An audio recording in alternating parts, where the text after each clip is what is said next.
Goal 6, and along with Dia. So thank you, Victor, for coming along. And so welcome to the Universal Support Call, Goal 6. And we're glad to see everybody here. And Victor Huang, our former Vice President of Entrepreneurship, but he was so many things before he went to the Kauffman Foundation, and he's doing epic stuff since he's left the foundation. So that's just a point in time. Kim Lane, Global Entrepreneur Network and ecosystem builder extraordinaire globally as well as nationally. Beth, I'm going to turn it over to you to lead the call, and I will put the agenda in the chat. Thank you. Thank you. Is anybody willing to take some notes on the agenda before we jump in? Beth, I can help. Oh, Dia, thank you very much. So as soon as the agenda's up, I will be able to remember what the question was to kick us off. And Victor and Kim, have you ever been on one of these calls, with any of the initiative calls?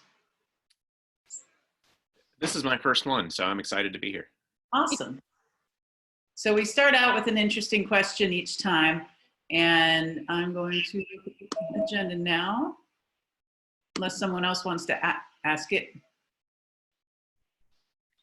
Maybe we'll set up an introduction to how we do this. So normally we ask a check-in question. We try to keep it brief so that the speakers can have a lot of time to introduce content. But the idea is that we're going to popcorn. So popcorn means that we don't have to go in order because everybody's faces appear very differently in Zoom from everyone's Zoom faces on your screen. So the question is always about who you are, and today's popcorn question is, what is the one thing that matters to you most to you just for today? So I'm going to put that question into the chat, and then when you answer the question, we ask that you call on the next person, so that we keep it going.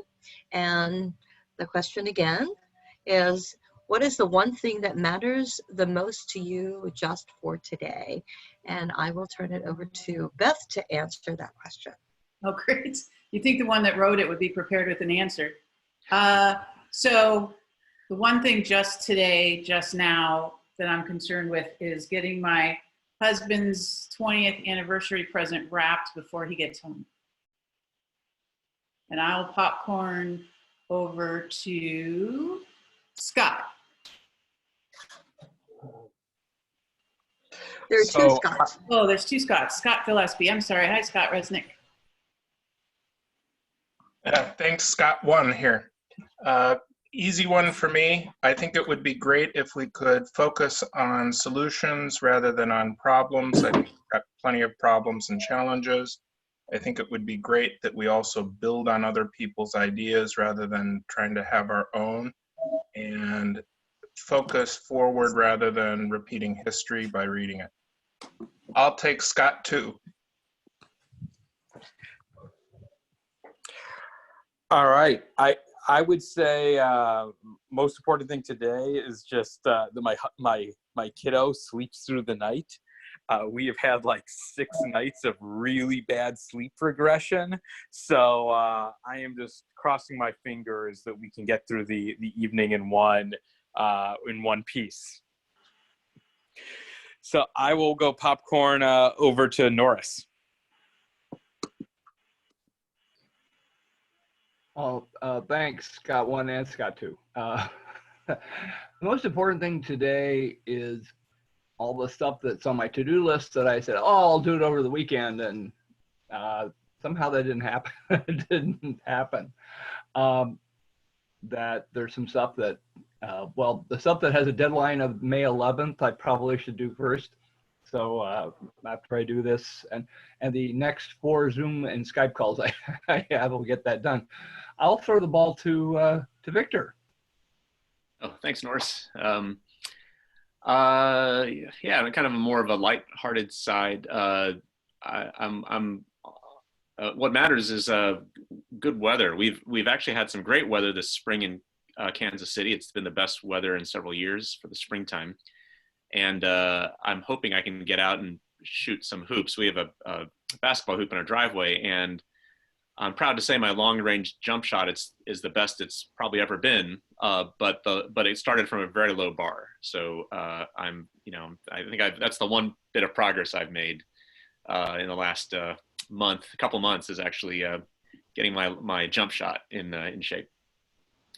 I'll popcorn to Kim. Thanks, Victor. Mine is actually similar. I had to take a little running hiatus. I normally run frequently, and I haven't been. So my goal for today is to get out and run a 5K this afternoon. It's beautiful here in Arkansas. And I'll pass it over to Ben. Hi, everyone. I took off on Friday to celebrate my 2-year anniversary. So Monday, I'm feeling it strongly today, and it's about output and getting things done. And I will popcorn to Christine. Hi, Christine. Hi, Ben. Great to see everyone. The most important thing to say, I think, is just like articulating clarity. I have a lot of calls on Mondays, and so it's really nice just to be able to articulate clarity, even if the clarity is not having clarity.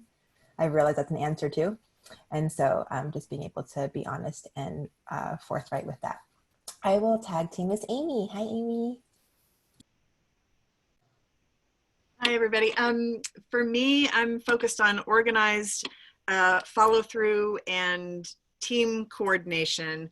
I'm sort of new at being a manager and leader of a team, and I'm finding that, today my grounding job of my job is actually to make sure that team members are where I think they ought to be and where they think they ought to be, and all of this is coordinated. So this is the day to get that sorted out so that we have a good week. Oh, and I'll pass it to, let's see who hasn't gone next. CJ is to my, whatever this is left on the screen. It appears differently on everyone. A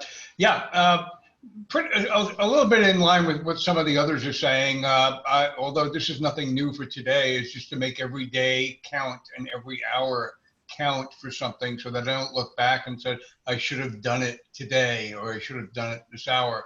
It may sound a little intense compared to Victor's, but every hour I say, did you do something that's going to advance something that matters to you tomorrow? And I will pass it. Who's left? To Richard. Thanks, EJ. I have a call right after this with some of the Techstars folks to talk about potentially bringing Techstars to upstate New York, to the capital region. So I got to get myself ready for that mentally and see what they have to say and see if there's a partnership potentially that could be had with that. Popcorn, Cecilia. Thank you, Richard. What's important to me today is to make sure that I keep mindful about being inclusive of everyone and the clarity. So Christine and I have a check-in on Mondays, and it helps set up the whole week for success if we can land some clarity. I started to type in the names of the people who are left. So I have Jeff, Dia, Michael Meeks, and Alistair, and I'm going to popcorn to Dia. I've been really excited about this call. So taking in the most from this call today is what's been on my mind. Jeff?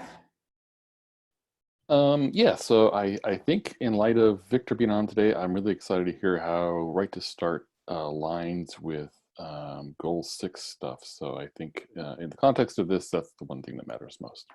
And I think Michael? Thanks, Jeff, and hello, everyone. I'm more in line with Victor on this one. Today, the only thing I'm thinking about is getting out on the golf course, which it's been months.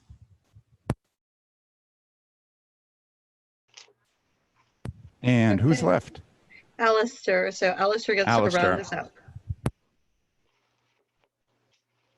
Yes, well, later in the afternoon, I propose to get a bit more exercise. I live in Washington, D.C., which is a very walkable city. So I'm just going to walk around my neighborhood for a while and experience what's been happening recently, that when two people pass on the sidewalk we kind of like magnets that repel each other, and one person moves to one side and another to the other side. The only thing I still have to work out is, as I live in an apartment building with an elevator, what is elevator etiquette in the days of coronavirus? So am I the last person? Yep. So we turn it over to Beth to Did Peter introduce go? our speakers. Yep. Oh, Peter. Yes, I'm sorry, Peter.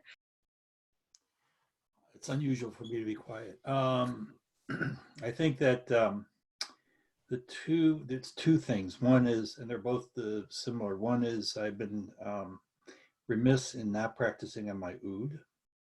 And I have an accordion that I've acquired that I have yet to start to learn how to play.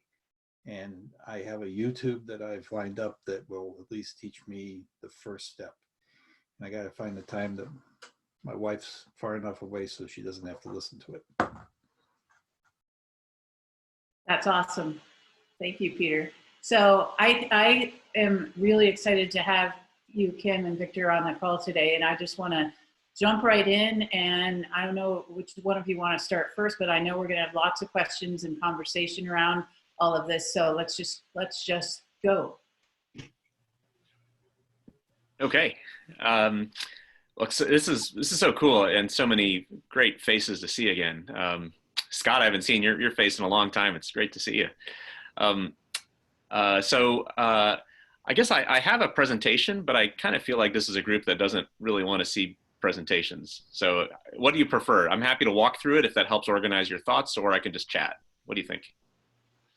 So you have like 120 PowerPoint slides? No, like half a dozen.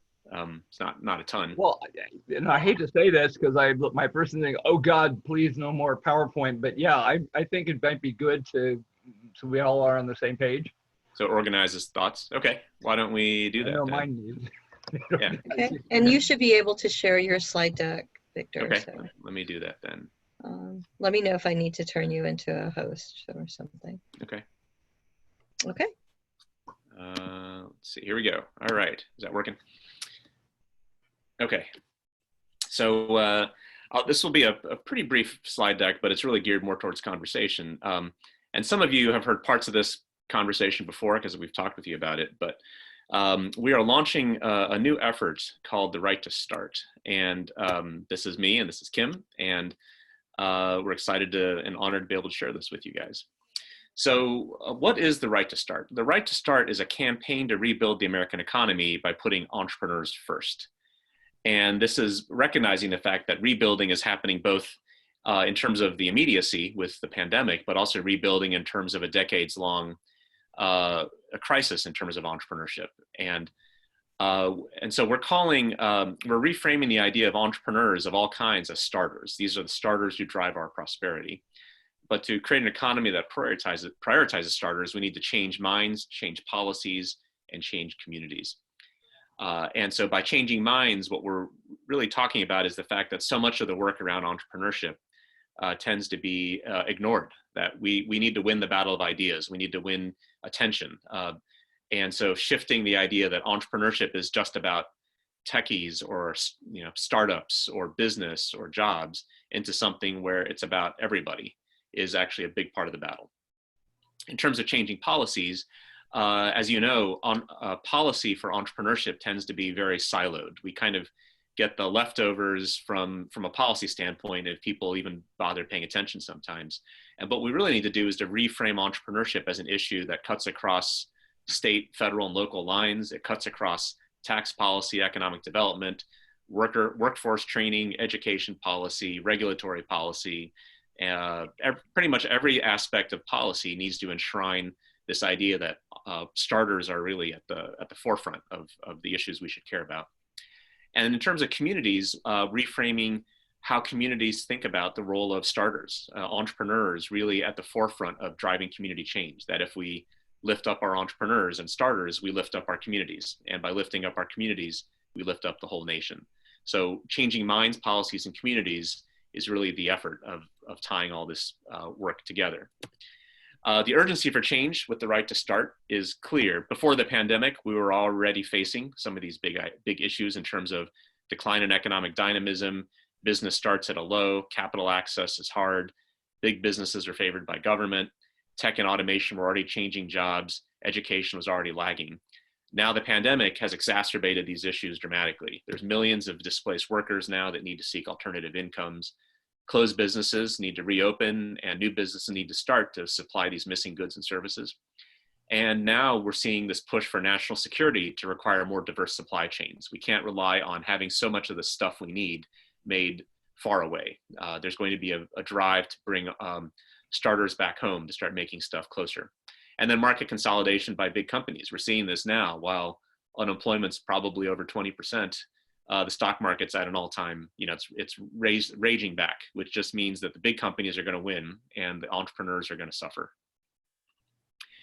So the idea of talking about starters is really trying to tell the story of entrepreneurship differently, and to say something to make explicit what a lot of us already feel, which is that we're born to be starters. Entrepreneurship is not just something about business. It's actually an issue that's very deep to the human species. It's what makes us thrive, and that every human being is born with this fundamental right to start something, to turn an idea into reality, to create value, to forge our own path, to fend for ourselves, and to be the master of our own future. And so we call that right the right to start. And we believe, I think all of us really feel this to some extent, that just like the right to speech, the right to worship, the right to assembly, that human beings have a right to start. It may not be articulated as fully as these other rights, but it's a real one, and it's deep in what makes us human beings. And so that's really the idea, is that by reframing it, we can actually expand the conversation around who cares about these issues. There's a few sets of principles that we adhere to with the right to start, and it's the idea, here's 6 of them, the idea that this is a fundamental right. It's something that everyone has and they're born with it. Secondly, we have to protect and nourish those who start. So this is the responsibility of society, is actually to help nourish that fundamental right. Third, to level the playing field, we have to tilt it, that it's naturally tilted in favor of the big players, but to make it universally accessible, we have to tilt it back to the little players. Fourth, that renewal comes bottom up, that we actually renew our entire nation by focusing on the individuals that are actually starting and the communities that support the starting process. Fifth, that we grow ecosystems to grow economies, that you can't actually grow an entire economy without building the communities and the networks to support that growth. And then sixth, that all of us matter, that every single person actually has a role to play. This is the 3 plus the 997 all matter to the 1,000, that you can't just focus on letting 3 people lift the burden for everybody else. There's a role for all 997 of the other people to make the 3 successful. And so with the right to start, we're looking at 3 simple ways for people to participate. One is to join the movement. People can subscribe to the newsletter and then share the idea with their friends and family and engage with leaders. So this is just like all the issues that people tend to care about. There's a way to actually talk about it and engage with it on a very personal, easy level. Second, people can host a start warming party. This is an idea that a lot of people have been starting to do, which is you can have a housewarming party, but not for a new house, but for someone starting a project. So it could be a Kickstarter project, or they're selling something on Etsy, or it's even a new initiative in the community that someone's working on. Let's host parties for them and celebrate the launch of new things. And we can provide tips and easy tools for people to do that. And then the third, which is going to be kind of a larger showcase of our work, is to showcase communities across the country through a national broadcast. We're calling this the Right to Start Show, unless we think of a better name. And this would be a way to actually feature what's happening in communities everywhere. The goal is to get to all 50 states and do it as an online broadcast to talk with the people that are starters in these communities and also the people helping the starters. So this would be sort of like a virtual town hall crossed with a talk show of some kind, to actually talk about who's starting stuff, and then engage with the mayor and the local civic leaders and the representatives to say and engage in conversation around what are we doing to make it easier? How are we helping protect and nurture those people that are starting and that are growing these businesses? And so we can talk a bit more around what that looks like, but that really is the idea, is that we can actually start to really highlight this, and we spur a national conversation around what's really happening at the local micro level to support this work, and promote learning and cross collaboration, both locally as well as broadly across the country. And in terms of universal support, and this goes to goal number 6, this is how we want to really help expand the field. I think this is the purpose is we need to expand the circle of support for entrepreneurs, with new people, new ideas, and new money. So we're providing tools for grassroots action. It's like a starter kit for actions that everyone can participate in, coordinated calls to action, common narratives. That is the story of what is a starter, what is the importance of entrepreneurship. We should all be able to tap into a common storyline.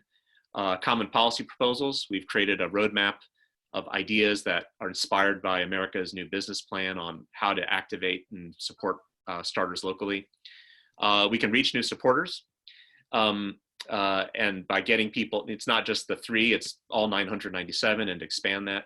And then to expand funding sources. There's so much work that's tangential or touches upon entrepreneurship that has not supported entrepreneurship that much. And I think a lot of us are familiar with this, from economic development to workforce training. I didn't even list unemployment insurance, but that really should be part of entrepreneurship. Only 4 out of 50 states actually allow you to start a business with your unemployment benefits as an official policy or program. Community foundations really are something that are always talking about entrepreneurs, but aren't really fully investing in entrepreneurial ecosystem support. And the new philanthropists that want to get into this work. And then corporations. A lot of corporations would like to engage more, but don't have a channel to support their entrepreneurs locally. So those are all the things we're doing, looking at Right to Start. And if you think about the kind of missing infrastructure for advocacy, it really is trying to fill that role. So all the other rights that people talk about, like whether it's civil liberties or guns rights or reproductive rights or whatever rights people are passionate about, there's actually a way to get involved. There's an advocacy infrastructure in place, like the NRA or the ACLU or Planned Parenthood or other types of infrastructure. Well, this is what we're trying to build, is to leverage all the stuff that's already there, but to build a broader national infrastructure that pulls everybody into this effort and can drive broader success for all of us. I see a lot of questions here, so happy to go into that, but I'll turn it back over to you, Beth, and ask for your guidance on where to go. And by the way, you can go to the website now, righttostart.org, and enter your email address, and we'll get you on the mailing list. Awesome. Thank you. So how can we help? Yeah.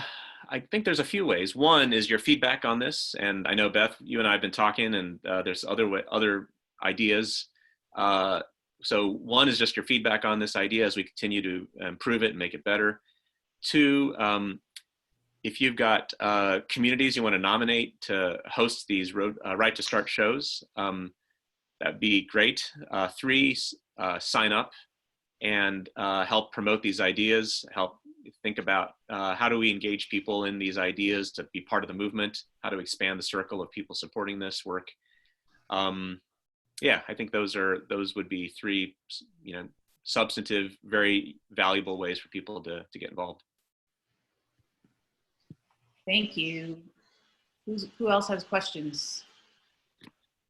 Looks like CJ's got his hand raised. It's not a shy group. Am I doing that right? No, I just had a quick thought, and I messaged Victor privately, but for those of us involved with Global Entrepreneurship Week, this sounds like something interesting to connect during that week, and maybe something we should think about and maybe take offline for another discussion, but it's, because that's all about, connecting the ecosystems as well. Absolutely. So I don't know if people know this, but there are several people on the call that are Global Entrepreneurship Week state organizers, and they're trying to get state organizers for all 50 states. There's a post on the ESHIP Facebook page that Ellen posted, plus the article with the 18 18 people that are already recognized as state leaders. So if you live in a state that does not have a state organizer, I would strongly recommend that you get involved in that. So that's a great way to be part of the universal support. And then maybe with Kim's connection through Jen, that's something that we could definitely help support on. Definitely. Yeah, that would be a really natural tie-in. I am a senior advisor for Jen, so I'll be doing a lot of the mentoring of those state leads. So yes, definitely spread the word. It's a great opportunity, good way to get involved internationally. And Kim, are there any other ways people can get involved? I know Beth asked me that question, but I'm sure you probably have thoughts to add to that too. With Right to Start? Yeah. Yeah, it's a great question. I mean, right now, I think the best way to get involved is looking at those start warming parties and looking into the Right to Start show. That's sort of our first foray into launching this nationwide. So we already have a list of cities lined up for those shows. If your city is a good candidate, or you know of a city that would be a good candidate, please let us know.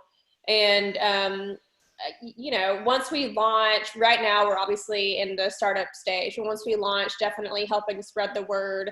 I know we all have deep networks in the entrepreneurial ecosystem building space, so even just posting about it on social media and things like that, that would be a massive help to us. No. Go ahead. Well, so if Right to Start is looked at, the analogy is a new civil right, so to speak. What is there a checklist or an action plan that you might suggest for a local government, state level, community level, that they can, because it's a great concept, but if they're not you, they don't know what to do next. And so is there some sort of action plan or toolkit that we can take to them to push this concept? Yeah, I took that darn slide out. So I actually had a slide on it because I didn't want to bore everyone with a long litany of policy ideas. But yes, we've actually created a list. We call it the Ready to Start roadmap. And it's inspired by America's New Business Plan, but brought into the current crisis we're in. And they're what I call shovel-ready projects, that things you can do pretty much immediately that at the state, local, federal level that people can do. And I can share those ideas with you if you're interested. Kim, Norris from Boise. Boise will raise its hand on this. We have some intriguing stories, I think. I'd love to do that. Victor, let me throw.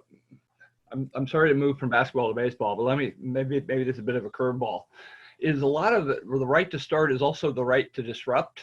That I still remember a presidential candidate in like 2000 saying, "I love small business, but I hate entrepreneurs," because people shouldn't be allowed to disrupt the local industry or economy without the permission of the disrupted. Fortunately, he didn't get elected, but that is that part of the problem, that people fear that everyone loves progress, but everybody hates change. Do you have any thoughts on that? Because that's something we wrestle with here anyway. Yeah, and can you dive a little bit more into that, Norris? You're thinking that is it that entrepreneurs often end up being game changers, that they change an industry, they change a local economy. Think about the evolution. How many times has Silicon Valley reinvented itself since 1950? 3-4 times. And the old guard gets displaced. And I suspect there's some, in a lot of places, it's great, be disruptive, be innovative, but don't mess with, the existing leaders of the local economy. And I'm just wondering if is that a widespread problem, or is that actually an opportunity? My thought is that if entrepreneurs are about creating novel value for others, that novelty may radically change an industry. For instance, trying to get Uber and Lyft approved in several Western cities like Boise, Seattle, there was incredible pushback from people who didn't seem to have a vested interest in that you were radically changing the taxi industry and the taxi companies as well as the driver. Yes, the taxi driver suffered, but the taxi companies went bananas over the thought that they could see they were going to get killed. Mm-hmm. Is there an angle that we can turn this to our advantage? That our hypothesis is yes, and I think at the core of it is the idea that there's actually a lot more people that support entrepreneurial opportunity than we've been able to enroll in the work as we've done it so far, right? Because your point's, I think right. The institutional forces are inertial. They kind of, try to resist change. But I think there's actually a pretty sizable number of people that believe that entrepreneurial opportunity is inherent. It's like innate. Everyone has it, and if we can enroll them in this effort, we can win through really a greater surge of support for this work. So it shouldn't just be you talking to your chamber or you talking to your state leaders and feeling the inertial resistance. You should have an army of people that are on board with the right to start, and I think that's really I really like the more people who show up. I knew that things were changing when I asked our new commerce director a few years ago, so what if 100 entrepreneurs came to your door saying you screwed up, it can't be fixed, what would you do? And he said, well, about the 20th one I would have resigned. Which is as opposed to getting promoted for having annoyed the peasants, I guess. But in my world, there's a famous economist, Joseph Schumpeter, who talked about the gales of creative destruction that entrepreneurs bring to bear.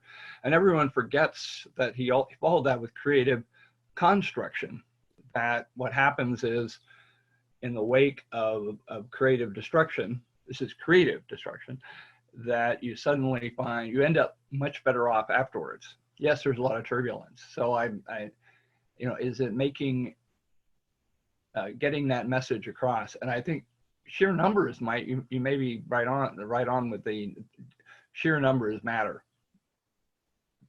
They certainly matter at a policy level. In fact, I think one of the things many of us notice is the disconnect that policymakers almost never talk to entrepreneurs. And you've seen that with the recent, major federal legislation.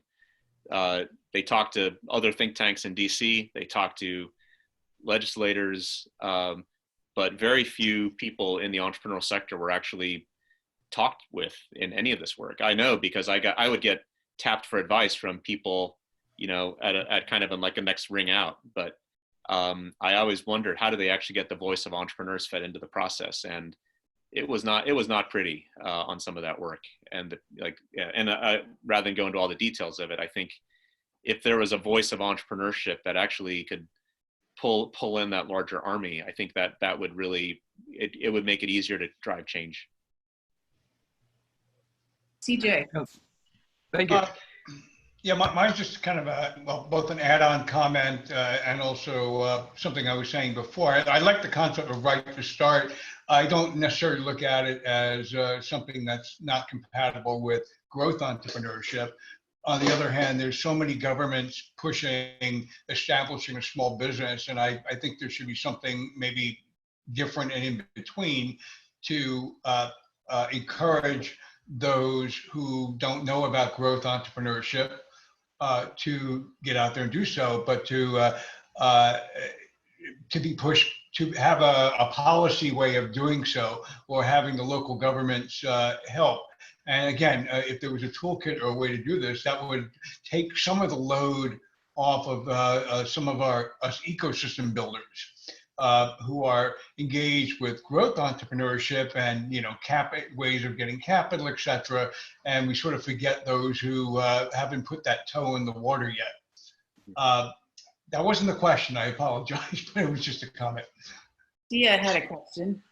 Thank you, CJ. Dia, do you want? Sure. Yeah, you guys mentioned about nominating communities for the Right to Start projects to kick off. Is there something you're looking for in these communities? Yes. So for the to do these broadcast shows, there's a few aspects to it. One, it's got to be a community that really is ripe for this conversation. So we don't want to go into a place that isn't on that cusp. And I think a lot of communities where you have a fertile grassroots network, and you see there's a desire to change, and where the leadership of a community is actually already engaged in the process of change, we want to go there and help and lift them up and elevate them to a national profile. So if their local work can actually be something that the rest of the country and other communities can learn from, that's really what we want to be able to showcase. I think, yeah, it wouldn't be as interesting to go into a place that's cold, because I think that's just hard. I think we want to start with, we want to highlight what's going on. We want to lift it up and really profile it for everybody, so everybody can learn from it and benefit from it together. Did you say cold? Yeah, some communities just are, yeah, just not as receptive to these issues, right? Oh, that kind of cold. Sorry. Yeah. Not There's physically cold. various levels of ecosystems and their progress that they've made, right? Like CJ's in Arizona, and they're like busting out of the seams, where I'm here in Erie, and we desperately need to do the foundational work that's going to generate more startups of every kind. So is there a sweet spot as far as the level of ecosystem progress, I guess is the question I'm asking either Kim or Victor. Well, we're learning a bit as we go on this. I think there should be enough energy there where there's something really interesting to talk about, to be able to say, hey, there's some success, or we can point to some trend lines. But no community's got it all figured out either, and so we don't expect that. So I think somewhere there's that balance in the middle, where there's where something's right at that inflection point where it can really go in a good way, that we'd like to be able to highlight. Knowing that there's very few communities you can point to that are on the other side of that inflection curve. So I think it's just, yeah, it's right on that cusp, I think would be a good way to describe it. But I'm actually, as you're asking the question, I'm thinking of the way to answer it, and I think that's a good way to describe it. A city on the cusp. I want to make a comment or about hot versus cold, because you described ours as hot, and there's a problem there. Is if it's too hot, the folks that have never started anything before don't feel that they can put that toe in the water, because everyone else looks so experienced, and which is why initiatives like this are important. So a hot ecosystem can be just as bad as a cold one sometimes. Yeah, I agree. I saw Dia with a really good point there around the entrepreneurial resource providers actually overwhelm and bury the voice of entrepreneurs. I think that's true. I think the right to start narrative is really meant to bring in the voice of the individual starters and to really expand the network. I think a lot of us know entrepreneurs themselves tend to be too busy. Either they're too busy or too cash strapped, or and now even more so, too stressed out to get engaged in broader civic or policy conversations and community change conversations, which is why the resource providers and organizers tend to do it for them. If we can find simple ways to let ordinary people get involved, I think we can actually build a bigger army and bring in that real voice. And I saw this through the work at Kauffman. Even, most entrepreneurs don't even know that their congressperson wants to hear from them, or their state legislator wants to hear from them. And there's not an easy way to do it. People don't even know what to do. Even if you talk to your congressperson, what would you even say? And I think those types of simple ways to engage and conversations to have are really what we're trying to develop, is to make it super easy and accessible for folks. I saw Michael had some great question in there, and then Christine's got her hand raised. Michael, do you want to expound on your question? Hey, yeah, first I want to say thanks to Victor and Kim for everything you're doing. And my first question is, where do we send the check? But I mean, gosh, this is so important. But I see, the hot word now is anti-fragile, right? So I see entrepreneurship as anti-fragile, the antithesis of a mollycoddling world where the corporation takes care of you and promotes you and trains you. And entrepreneurship is the heart, or the antithesis of that.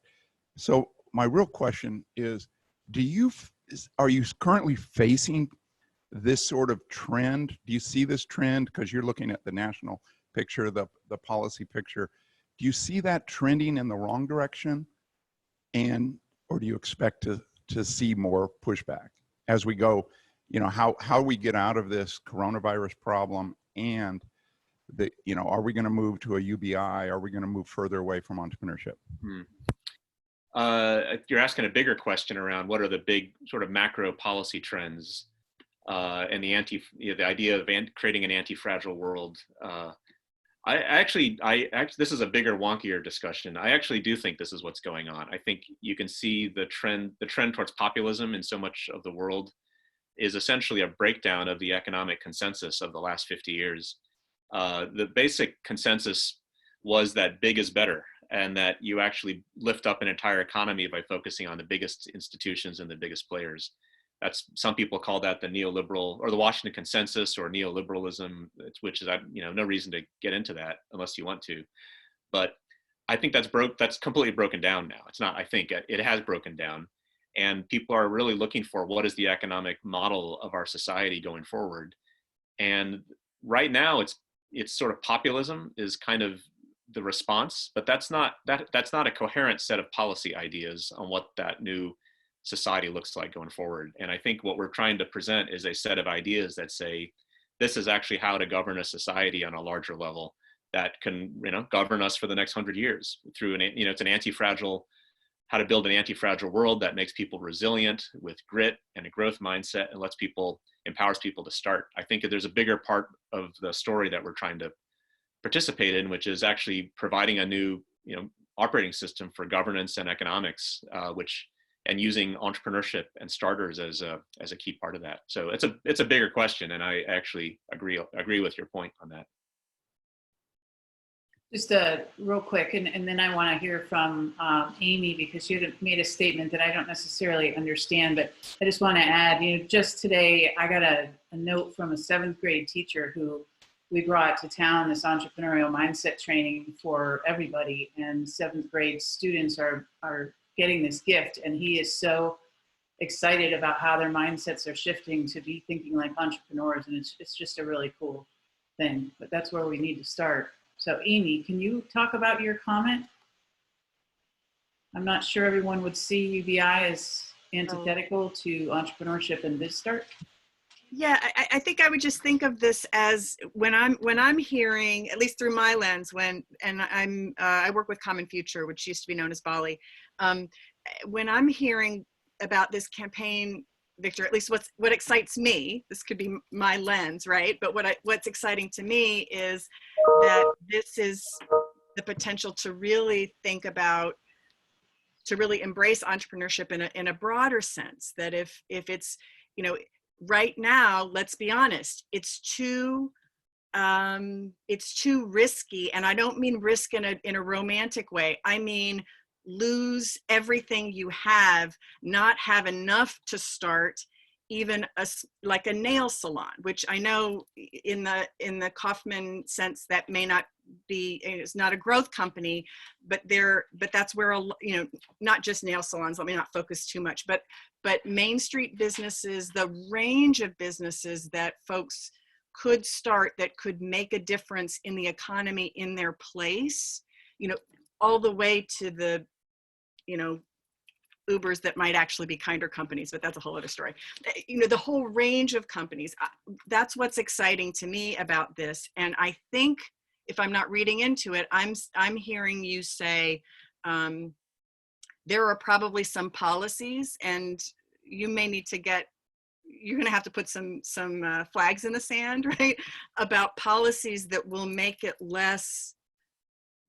more available, make capital more available. We work a lot about that, capital that's actually affordable to folks or attractive to folks, and different kinds of businesses, different kinds of neighborhoods. At least for me, that's what's exciting. And so I would say UBI actually could be a supportive policy to entrepreneurship, depending on how it gets organized. So. Yeah. I think you're Am right. I, I want to be with you. So am I with you, or yeah, are you you going are. in another direction? It's okay if you are, but Yeah. that's anyway. Yeah, absolutely. So I think it really is around all forms of entrepreneurial opportunity, and whether it's a nail salon or a restaurant on the corner or a bakery or someone selling something on Etsy or whatever. I think that is the society we need, is where it's as easy for someone to do that as it is for large corporations now. I remember and here's a great example. Carnival Cruise Lines just a month ago actually did a public offering and a corporate bond issuance for billions of dollars, and they got a federal bailout all at the same time. So the playing field is absolutely not level, where Carnival Cruise Lines actually is able to get the public capital markets have no problem putting billions of dollars into that kind of entity now. And cruise lines are great, but what about the person who needs $10,000 to be able to start their home product or selling something from their basement? And I think that really is the opportunity, and I think UBI is a piece of that in a way. And I don't a lot of us know Andrew Yang, and I think he's been a tremendous voice for that issue. And I think it does get to that issue of how do you create a baseline for people to be able to take risk, so they're not putting everything on the line just to do something that they're really good at and care about and it can actually add value to the world. So I think it's part of a bigger conversation around what does a support system look like for people to take entrepreneurial risk.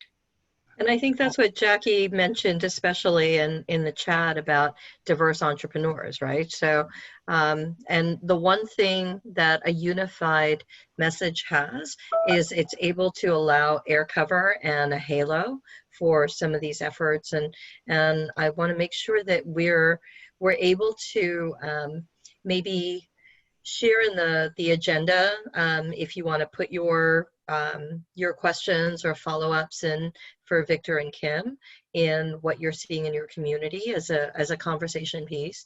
I know we'll invite Victor and Kim to be part of the Slack channel, and you can actually create a channel on Right to Start and maybe engage in some of those conversations so you hear from the wider community, so that there's conversation that continues both past this, this recorded message and whatnot.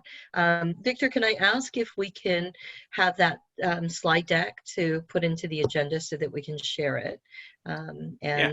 This call will be recorded and shared, but I know that they've got, I want to be mindful of time. We've got about 9 minutes left on the call, but what's top of mind for you, and how we can, and you mentioned some ways that we can support.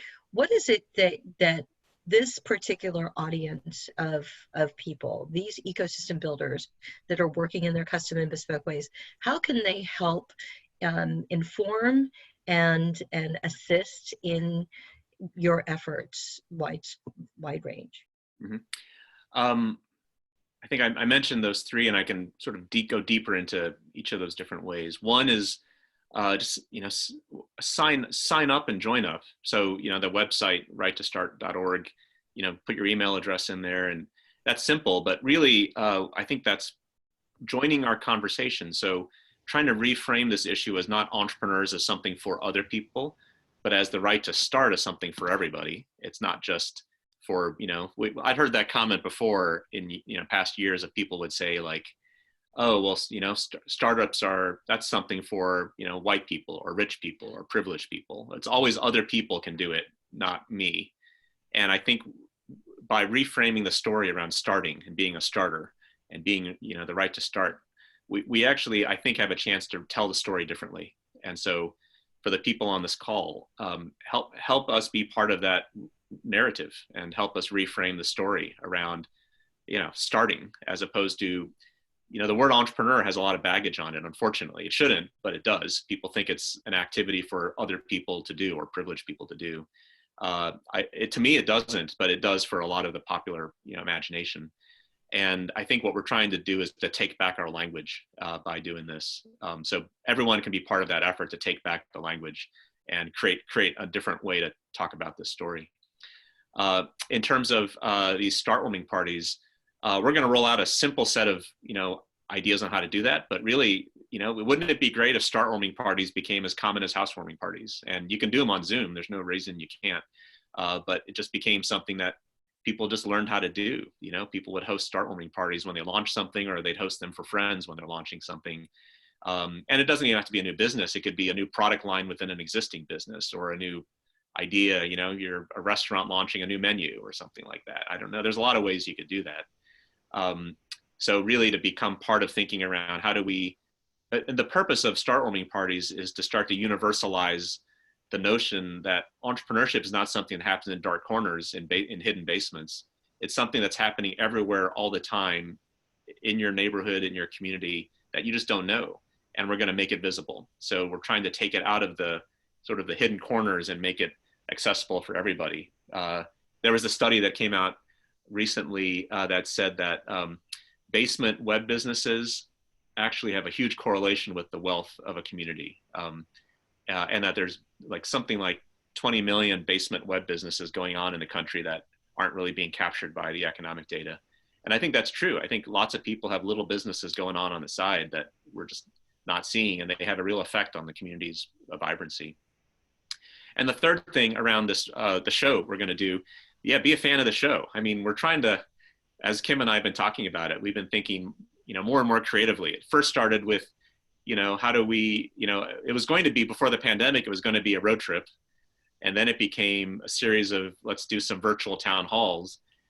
And then we've really moved now to think, how do we actually make it really engaging and entertaining and interesting creatively, to create a show that no one else has done before, where we actually highlight and feature these communities and help them lift up what they're doing, and create a national audience for them, and create national learning around it, and really make it fun and interesting and entertaining. Can we even find an entrepreneur and actually do like a telethon where we sell products for that entrepreneur? Let's sell, let's find a,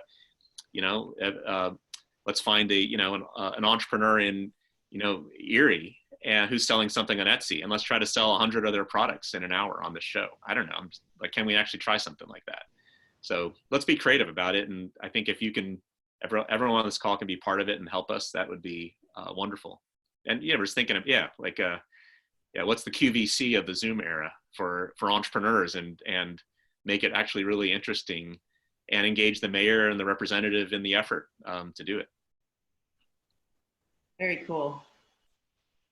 Michael, Christine, did you both have something you wanted to say? Yeah, Michael, do you want to, I don't know if you have anything, I'm mindful of time. I can go out last. Michael? No, I'm just echoing what a few people highlighted, that how important K through 12 is, and that we need the narrative so that the teachers and the administrators, because as I'm interviewing these people, they just don't understand startups, they don't understand entrepreneurship, and so they're resistant. They're automatically resistant to change, but we need a simple narrative, as many people have already said. Yeah, I just tag team. Oh yeah, go ahead, Beth. If I could chime in on the K-12. Hold on, we got to get Christine in here. We're going to run out of time, Norris. I'm sorry. Okay. Yeah, just real quick, Norris. I think just to what everyone's been saying in the side chat's been really rich. So I appreciate that too. I think a lot of it too is just being able to create lighthouses for where people can actually organize and bring awareness together, like aggregating all the voices. Because I think I heard in the side chat and in the conversation, the NRPs being overwhelmed, but then not being able to listen to the entrepreneurs. And I think that's actually the role of the ecosystem builder, or one of the roles of the ecosystem builder, and why I think Right to Start is actually filling a really nice kind of gap that's being seen in the space, to be able to actually aggregate all these important voices to be heard. Because right now, there's no lack of good intention and effort, but all of that effort is kind of not being able to reach its potential because it's not in aggregate. And so I think Right to Start, I think, obviously what ESHIP's doing, and so many other initiatives like what Common Futures is doing, there's so many different organizations that are doing such incredible things as lighthouses. How do we continue making brighter lighthouses for each other?